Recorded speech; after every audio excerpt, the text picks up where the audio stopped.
पद्मपुर उपनिर्वाचन राजधानी में जेमितिकी प्रस्तुत होउछि विजयर समीकरण।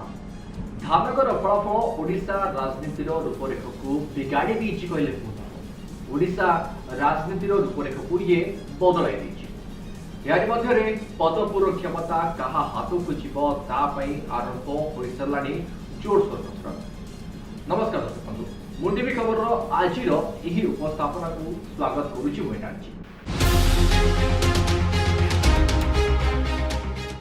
दर्शक बंधु, गतकाली पद्मपुर उपनिर्वाचन नामांकन दाखल शेष दिन। तेबे गतकाली तीन दलर प्रार्थी अन्य प्रार्थी नामांकन दाखल करछथि। बीजेडी वर्षा सिंह बरिया निजर नामांकन दाखल करथिले। कांग्रेस और बीजेपी प्रार्थी नामांकन पत्र दाखल करथिले। तेबे बीजेडी प्रार्थी वर्षा बीजेडी नेत्री स्नेहाकिनी छुरिया, वरिष्ठ बीजेडी नेता प्रसन्न आचार्य एवं अन्य नेता माने उपस्थित रहिथिले। हजार हजार समर्थकों से नामांकन दाखल करथिले। सेबडे कांग्रेस प्रार्थी सत्यभूषण साहू विराट शोभायात्रा आसी नामांकन भरिछथि। शोभायात्रा पीसीसी सभापति शरद पट्टनायक, विधायक संतोष सिंह सालुजा अन्य वरिष्ठ नेता उपस्थित रहिथिले। सेभଳି बीजेपी प्रार्थी प्रदीप पुरोहित शेष दिन में नामांकन भरिछथि। राज्य बीजेपी सभापति समीर महांती एवं अन्य वरिष्ठ नेता उपस्थित प्रदीप गतकाली निजर नामांकन दाखल करथिले। तेबे धामनगर में बीजेपी बाजीमात वर्तमान यही उपनिर्वाचन उपरे प्रभाव पकाइबा कि शासक दलर रणनीति उपरे किए धरिब पद्मपुर शासन डोरी एवं ताकू नहीं राजनीतिर गोटी चालना रुटी से आरंभ हो सारा। नामांकन दाखल सरिबा परे आगो भोटरों को मनैबार कथा आसुछि। प्रचार पाई समय आसुछि।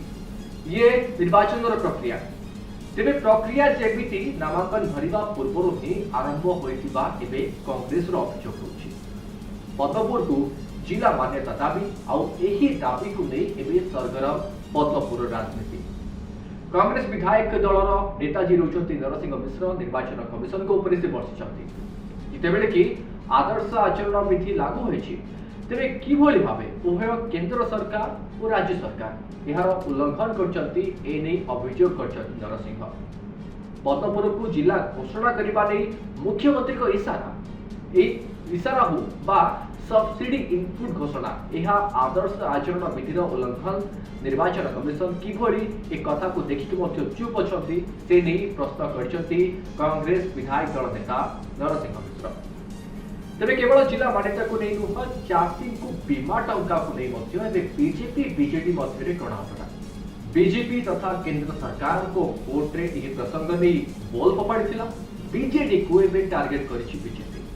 चाषी को राज्य सरकार धुआ बोलत को अभियोग आनी बीजेपी। एपरिक मुख्यमंत्री का उद्देश्य रे केंद्र मंत्री देथिबा चिट्ठी रे चाषी को पाई राज्य सरकार को अनेक भूमिका थिबा कथा लिखा अछि, जहां राज्य सरकार निर्वाह करूना। तेबे ये भी राजनीतिर एक प्रक्रिया, कथा कटाकटी आउ तू तू मे होगा। यार मध्य साधारण जनता को ही ठीक आ भूल विचार करने आपण मानक क्षमतार सदुपयोग करने मिछ प्रतिश्रुति ठारू दूर रही आपण अंचल विकास क्या द्वारा संभव ताहा मूल्यांकन करने आपण मानक परिशेष में कहार हेब जय ताहा निर्धारण करेंगे आपण मान।